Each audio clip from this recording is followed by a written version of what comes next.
guys probably get asked this a lot, but you're from Wasilla, Alaska. Yeah, I'm actually the only one here that's. Oh, really? Wasilla, So, okay. We're from Portland. All right. So, like Sarah Palin. Yeah. What do you think? They're a bit. Do you know her? Yeah.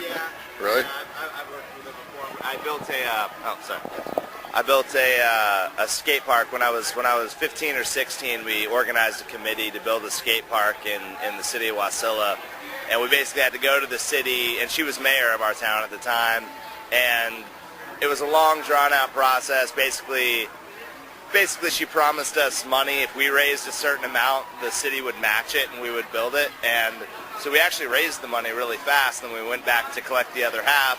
She said no.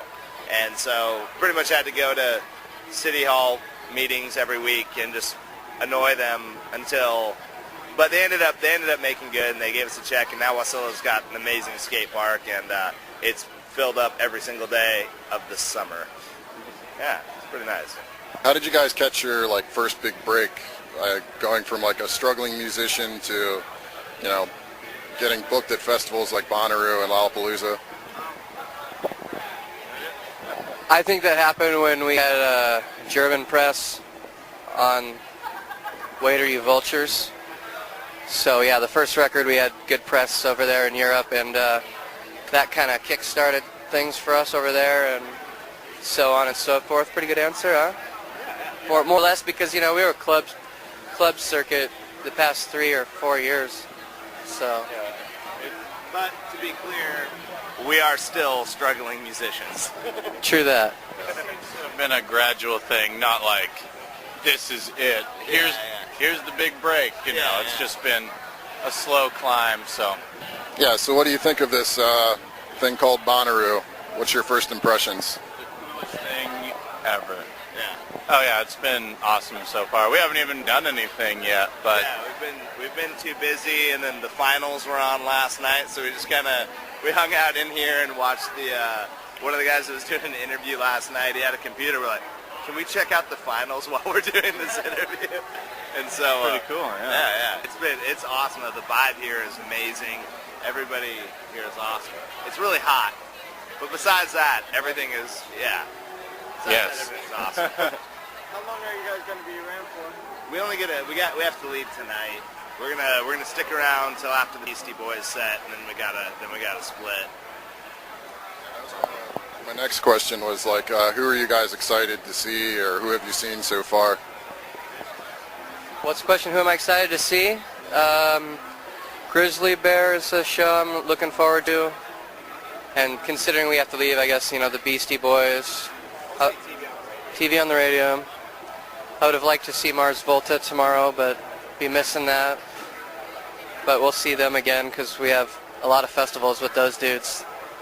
So there's been an obvious evolution to the sounds of your albums from as a progression from one to another. How would you describe that evolution? Has it been intentional, or it's just kind of evolved on its own? Well, sorry, I just kind of inhaled my drink. Yeah, I mean, it's intentional. We don't want to. Yes and no. We don't want to put out the same record twice. We don't dig on bands that really do that, where every record kind of sounds the same. So we want to keep it different. And plus, we've got such a ridiculous amount of influences. Just day to day, what we listen to in the van just pretty much runs the gambit. Everything from the Wu-Tang Clan to the band, to the Beatles, to some weirdo indie stuff like. Yeah, this We've never listened to an album from start to finish. No. As a whole. Yeah, we go from Sinead O'Connor to Slayer to yeah. It's to Rocky Erickson, to the Ween. Pretty much each album is, this is awesome, we need to do this. Yeah. So it's like a combination of the 30 songs we like at the time. Yeah. And it's worked out decently so far. Yeah, I think our fans understand that they don't always know what to expect, and that it's always going to be something different. And so every record, you know, we gain some fans, we lose some because they don't like the new one. Let's just hope but our next record, we're not in a Lady Gaga phase or anything like that. which we are right now. What should we expect from the new album, Satanic Satanist? Well, it's the first record we've done kind of in a real studio. And so that was cool. But we did things really weird. We did a lot of drum loops, and I guess it's more straightforward kind of pop songs like the last record, but it's got a lot of really crazy synthesizers and just weird sounds, kind of like the first. So I'd say it's a mix between our first and last record, and it's pretty much psychedelic pop is what I'd... It's fat and punchy, it's not so busy, you know. But I mean, we can busy it up live. Sure. Yeah, focused is a good word. It is. So, Solid word. yeah. And going into that, since your new album's coming out, like, how do you feel about artists' albums when they leak early online? And do you think it has a positive or negative effect on the artist in general? I think it's hard to tell because it always happens with everyone, it seems. I think people are going to buy a record if they're going to buy it anyway, because when a new album comes out, most people don't rush out and buy it. They do listen to it online first anyway, so give them a month head start. Yeah. Times they are a changin'. I don't think so. Big deal. So it's kind of like a It seems unavoidable. jump on the train or get left behind. Sure, it's the people that the bands that sit around and bitch about it are stupid. You know, there's no way that you can stop it, and the whole industry has to change, and they got to really think outside the box to sell records anymore. Someone's got to figure out a way to prevent that. Yeah, Seems like you'd learn your lesson, but it always happens. no matter what. It doesn't, I mean, the live show seems to keep real bands alive nowadays. I mean, you know, there's got to be 10 little kids and their brother that all have 12 MySpace pages and 12 little side project bands that they make one song or two songs with. And, you know, like, those obviously are not live show bands. So, like, unless you take it to a show performance and you're playing gigs all the time, then it doesn't matter. It's not going to survive anyway. I don't think our new record is leaked yet, though. Just 3 songs, Just right? 3 songs. So we're doing all right, but Doing okay. next couple weeks, who knows? So. But if it does, we won't give a shit. We'll tell everybody where to find it. That's just kind of how we do things. So you guys have toured with a bunch of different artists. Is it more fun to like open for a bigger name act or to headline your own tour like you're doing now? There are perks of both. Yeah, there's Sure. definitely perks to both. Headlining's more fun, obviously, because it's our party.